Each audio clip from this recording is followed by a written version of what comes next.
Hey everybody, welcome to homerecordingmadeeasy.com, visionrecordingstudios.com, and here on my YouTube channel. And today I'm doing a quick video to respond to actually two of my subscribers on YouTube who have sent me some comments asking me about my analog summing, my routing, the way I've set up my template to deal with the analog summing, because they've purchased some of the Made Easy products and they see that I do some analog summing and they wanted to know a little bit more about that. So I think I've created an older video when I was using some different gear in the past on this.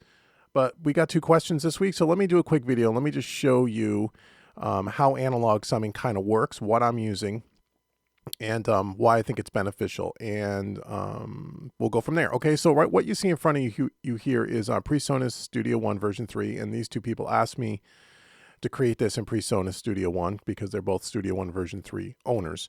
So that's what this is before you, and what you see here is a blank song template, or a blank empty song. Okay, so what I did is I created a template. I said, and I could show you how to do that quickly as we do this.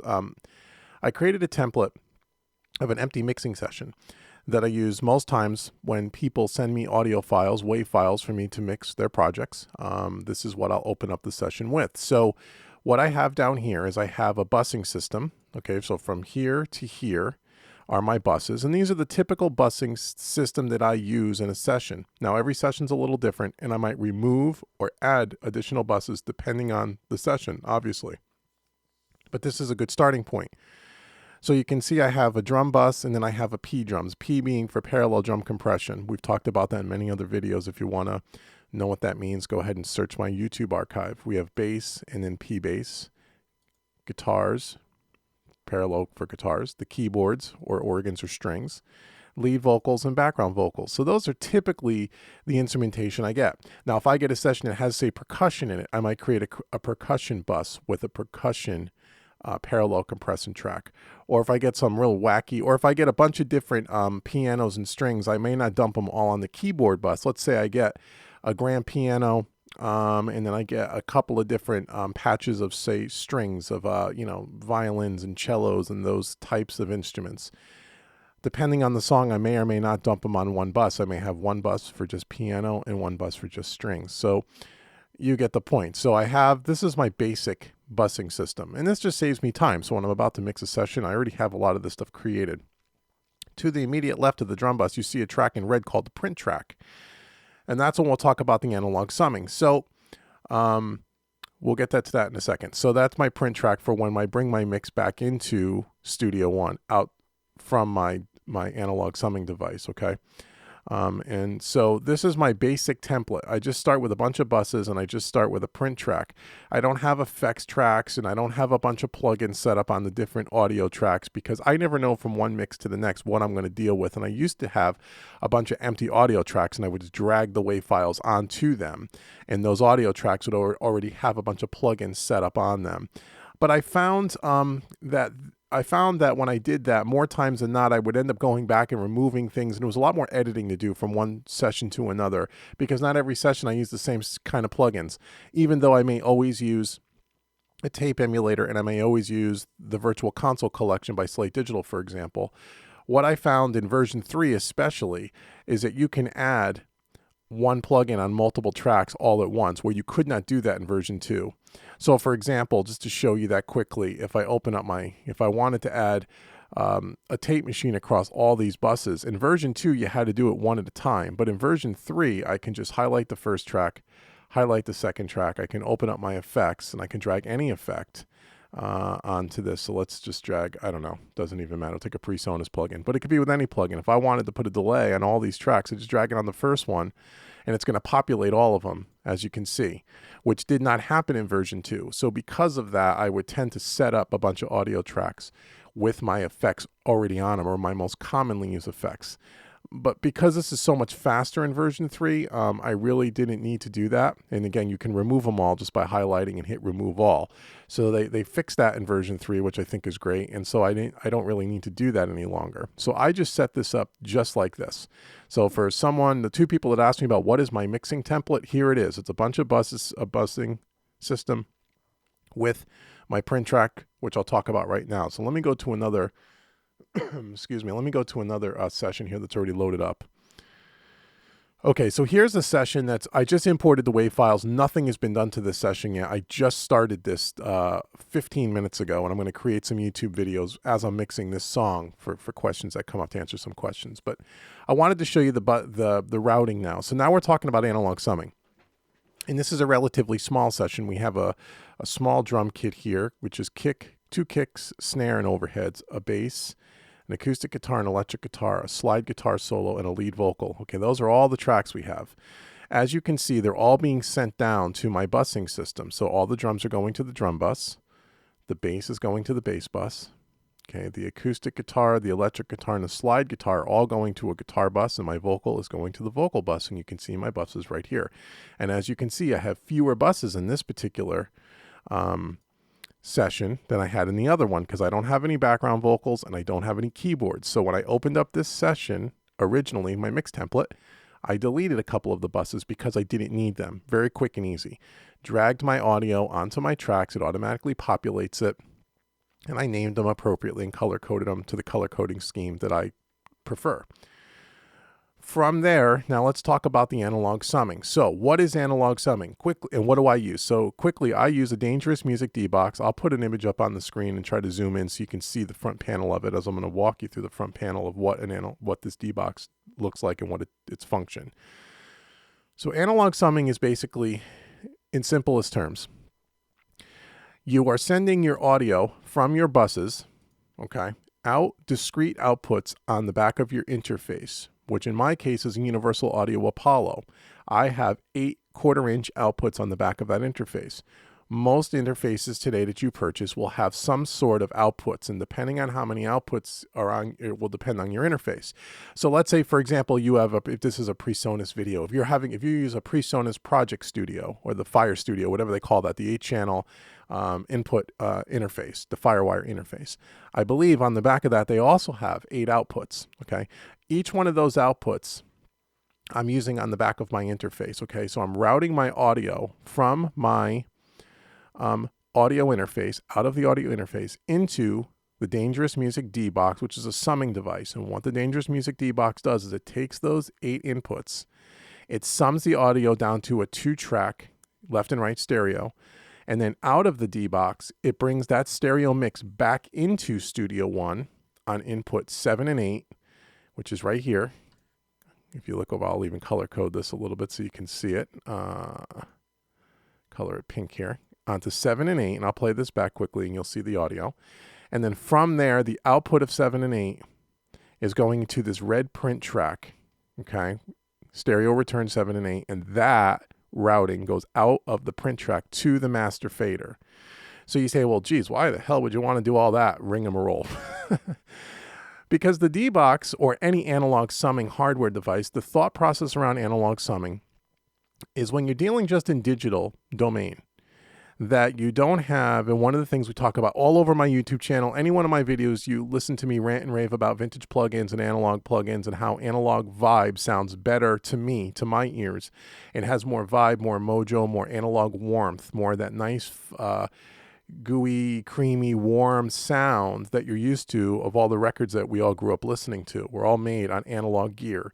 And when we went strictly to digital, what we lost is we lost the pleasing harmonic distortion and irregularities in the sound that you achieve when you run audio signal through analog hardware, whether it's an old school console, whether it's a hardware compressor, a hardware EQ, whatever. When you run signal through those pieces of gear, there's something that happens to the audio signal that creates harmonic distortion, audio irregularities, as we talked about, and it creates a vibe. It creates a warmth, and there's all kinds of words that people use for that stuff, but that's what it creates. When we went strictly to digital, we lost that because everything is done in the digital domain, which is really just a bunch of ones and zeros. There's no analog circuitry that the audio is running through. It's all done in the box. So once we realized, and once the industry realized that we're losing some, it's so pristine and so clean and so crisp that the digital audio is losing that mojo. So what a lot of plugin manufacturers are doing today is they're creating things like the Virtual Console collection or the NLS nonlinear summing plugin by Waves, and all these old school emulations is to emulate what that old school hardware did in plug-in format. And they also make hardware devices like the Dangerous Music D-Box that when the signal goes out of your interface and it runs through the D-Box, it's running through a bunch of analog circuitry, a bunch of transformers, so on and so forth, and it's adding in that analog mojo and that analog vibe, if you will, to your signal, and then brings it back into Studio One. Think of it just as if you ran through a hardware compressor. You would take the signal out of your interface, run it through your favorite hardware compressor, and then bring that track back into Studio One. It's the same concept, except you're doing it with the entire mix. So that's one function of the D-Box. Probably it's the most popular function, is the reason why people buy it. The other reason why I have the D-Box, and again, I'll put an image up on the screen if it's not already there, is it also controls my studio, meaning it has, not only does it have the benefit of analog summing, but it also has a bunch of input sources where I can monitor, hook up a CD player to this D-Box. I can monitor with one input. I can monitor the DAW session. I can monitor a separate analog device. And what this all through the same AD converter. So the D-Box also has a wonderful high quality AD converter. So depending on your interface, if you have a real low end interface, the AD converters are usually not as good. So by going through the D-Box, you get a much better analog to digital conversion, or AD converter. Now I have the Universal Audio Apollo, which has a real high quality AD converter as well. So which one's better? They're probably both equal. But anyway, I'm using the AD converter in the D-Box. So I can control a bunch of different input sources. Also on the D-Box, I also have an alternate speaker where I can hook up an extra set of speakers, so I can toggle back and forth between my main monitors and, let's say, a crappy set of speakers. In my case, I'm using a boom box, a cheap $20 or $25 JVC old school boom box to check my mixes on, and I can check that with just a touch of a button on the D-Box. The other thing on the D-Box is it has a mono selector where I can fold the mix down to mono to check things in mono, which is also very beneficial when you're checking for phase problems and for low end issues. And then also I have a talkback section. So if I have another musician in my studio, let's say a vocalist, I have a complete talkback section in the D-Box as well, with two high quality, very loud headphone amps inside of it. So I have more, it's more than just a summing device. It also controls the whole front end of my studio. Okay, so that's the Dangerous Music D-Box. So that's why I use it, because it serves the summing function and it also serves the purpose of controlling my studio.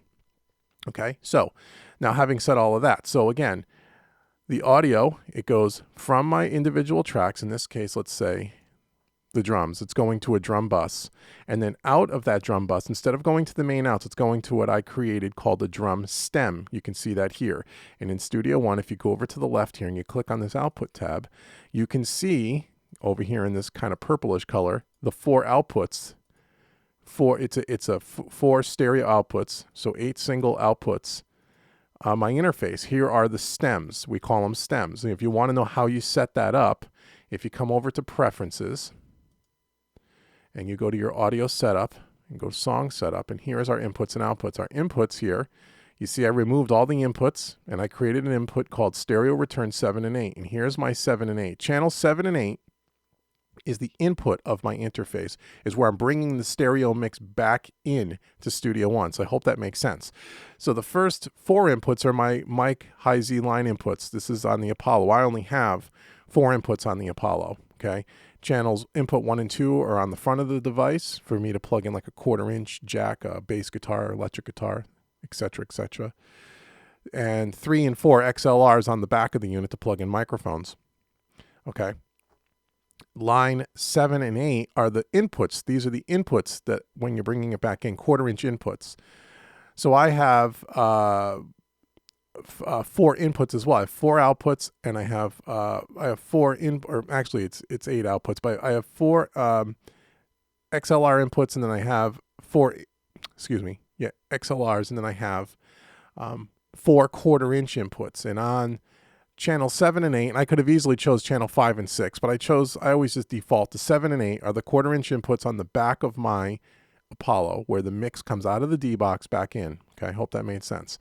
On the output side, you can see that I have my main outputs, which is my SPDIF output on the back of my Apollo to my main speakers in my room, my focal monitors. That happens to be channels 19 and 20 on this interface. Your interface will be different. Every interface is different. And then I created 4 stereo stems. Okay, these are the discrete outputs on the back of the Apollo where the audio is going out of the Apollo and then goes into the D-Box. So,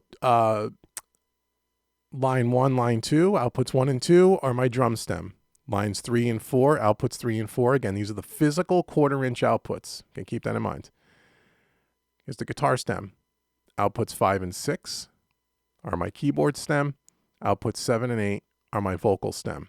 Okay, so I've created these stems or these outputs in my setup here. Okay, so now hopefully that made sense. Again, I'm going to keep saying it. It's the 1/4-inch outputs, the physical outputs on the back of my interface. That's what these stems represent. Okay. So, for example, my drums go to my drum bus. My drum bus goes out of my interface to the drum stem. And when you see, here's my drum stem. The outputs that I created, that I just showed you, here they are. Okay, and if you want to hide those, you just click the output button here, right? I'm just showing it to you. So the drum bus goes to the drum stem. The bass bus, I grouped with the drum stem. Scroll down here. The guitar bus goes to the guitar stem. The lead vocal bus goes to the vocal stem. Okay? And then from there, the audio is going out of these outputs, out of these physical outputs, or out of these stems, going through my Dangerous Music D-Box. It's summing the audio and it's running that mix, it's running this mix out of these buses through the analog circuitry, adding that nice analog stuff that we all talk about. And then from there, the mix is being summed down to a 2-track and it's coming back in here on channel 7 and 8. Okay, so channel 7 and 8 is after, the input is after it's been summed, quote unquote. And if I play back part of this track, you'll see the audio coming in on 7 and 8. And then from 7 and 8, it'll go to the print track. So let me show you that.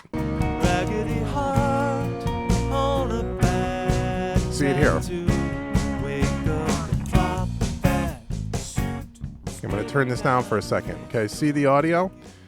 It's going from the drums, from the individual instruments to the busing system. From the busing system, it's going out the outputs. Here it is going out of the interface. Being summed by the D-Box, and it's coming back in on 7 and 8 is a 2-track. And then from there, it's coming to the print track. See, the input of the print track is return 7 and 8, and the output is the SPDIF, or the main outs. And here's the main outs. So what's coming in on this main output down here is the fully summed track from the D-Box, which is the print track. I hope that makes sense. I know it's a little confusing. Now you say, well, how do you do a mix down? What do you do? Okay, it's coming in on the print track. Very good question. So what you do, once you got your mix set up and you like the way your mix sounds, you can see our print track right here. What you do is you record the mix coming in on 7 and 8 to the print track as such. So you just do this. See how I'm recording the final product? Okay, so here is our summed mix right here on 7 and 8. So what you have to do, let me lower this. What you have to do is you have to, when you're done, play the song in real time from start to finish and record the mix onto the 7 and 8. What 7 and 8, or onto the print track, excuse me. Okay? And once you're done recording it onto the print track, now you say, this is your final mix. And you say, well, how do you get that out of Studio One as, say, a WAV or an MP3? You simply just solo it. It meets all the other tracks. And now you do your regular export mix down and you mix it down. And that is going to be your final summed mix. Okay, so there's an extra step here because you got to print, and I call it a print track, or you can call it a record track, whatever you want to call it. You got to record the audio to this print track, so you have your final mix. So the routing's a little confusing, and I hope I'm explaining this adequately. When I first got into analog summing, it confused me, but I actually wrote it down on a piece of paper, and as I looked at it a few times, I realized, oh, it's really not that difficult. It is pretty simple. Okay, so that is the routing of using an analog summer like the D-Box or any other analog summing device. And that's the reason for it. Now, the only other thing to keep in mind, and I'll open up our mixer rack here, is you have to treat the input 7 and 8. You think of this as your master output So if you weren't using analog summing, your master output would be down here, right? Like normal, where you put all your master bus processing. You don't put your master bus processing here. You put your master bus processing on the input side. So that's the only kind of little catch-22s. You got to think of the return 7 and 8. You have to think of that as your master bus. And what's great about Studio One, as you know, is on the inputs, you can put effects. You can put inserts on here. You can't do that in Pro Tools. And I don't believe you can do that in Logic either. You have to create an aux track and do that, an extra track. But in Studio One, you can put effects on your inputs, and you can actually put effects on your outputs as well, on the stems. And you can put effects on this too. Not that I do that. I don't even keep these stems visible when I'm using them. I was just showing this to you. I normally just turn these off. I'm not even looking at them. Okay? So think of channel 7 and 8, or think of your input as your master fader.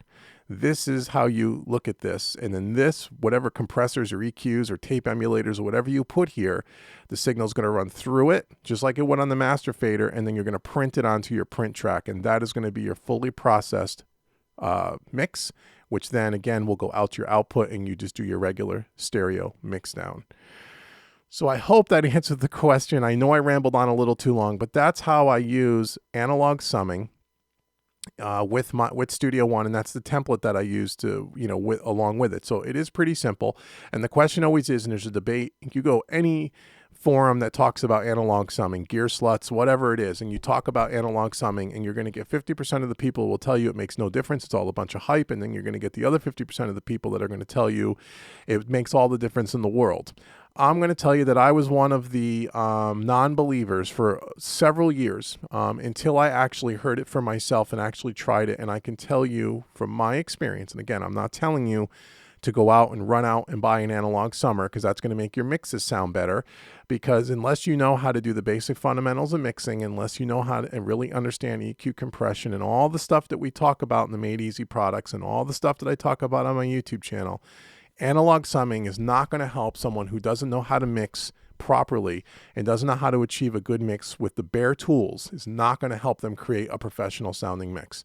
It's no different than buying or adding vintage style plugins to your toolbox. Okay. And I teach this all the time. If you don't understand how to use a stock compressor and a stock EQ and make the mix sound balanced and sound good, professional, whatever word you want to use, buying a bunch of vintage plugins is not going to make the difference. It's just going to make your bad mix sound like it's an analog bad mix, if that makes sense. And it's the same thing with analog summing. Analog summing will give you better and more accurate results coming from your speakers into your mixing space to allow you to make better decisions. That is true. It will add that analog goodness and vibe to the mix. It does do that. But it is not an absolute necessity. Would I ever go back to non-summing? No. Does it make that big of a difference? In my opinion, yes. But for the first, I'd say 6 or 7 years that I was a mix engineer, I didn't do analog summing. It's only been over the last couple of years. Again, once you get to a certain level, you like to improve, you like to get better technology, you like to put that extra, again, if you're a good mix engineer with the stock tools and all the stock stuff, that gets you maybe 70% of the way there, 75% of the way there. Now you want to put that extra, 20 to 30% onto your mix. Well, vintage plugins will add, 5%, 10%. Analog summing may add another 5%, 10%. You get the idea. So I think it's a great option. Analog summing devices can be very affordable, way up to very, very expensive. The Dangerous Music D-Box, as of the recording of this video, is somewhere around $1,500. And again, it's not just a summing device, it's also a control station, if you will, a lot like the Central Station by Presonus, but I think a much higher quality piece. To control your whole front end of your studio. So you're really getting kind of 2 devices in one, which is really good. But there's other devices out there that are just summing amplifiers, and they can get very expensive. The D-Box happens to be an 8-channel summing device. Okay, a lot of more high-end companies will use 16 channels of summing, which just means that you can break out your individual busing and tracks into more stems. I have 8 stems, so I have to put my whole mix through 8 outputs. or 4 stereo pairs. A lot of the higher end units are 16 channels. So now maybe you can separate your drums and your bass, and your drums can be on one stem and your bass can be on another, where mine are combined. Or maybe all your acoustic guitars and your electric guitars can be stemmed separately, and they can go into different channels of the summing device. Or your background vocals and your lead vocals can be on separate channels, where mine are combined. So how many channels of summing do you need? Well, it really depends on your setup. I would say if you were going to get into analog summing, start with 8. You can always expand, because it can get really expensive when you start looking at units like the Chandler unit, which are, you know, $3,000 for a 16-channel summing device. But they make summing devices at all different price ranges, and you can go do your research and figure out whether it's for you or not. But I just wanted to answer the question, show you what analog summing is, show you how I do the routing in Presonus Studio 1.3. Hope this was helpful. For more tips, training, coaching, everything home recording, heading over to homerecordingmadeeasy.com. And for more information on my mixing and mastering services, you can head over to visionrecordingstudios.com. And until next time, this has been David with homerecordingmadeeasy.com, and I will talk to you all soon. Take care.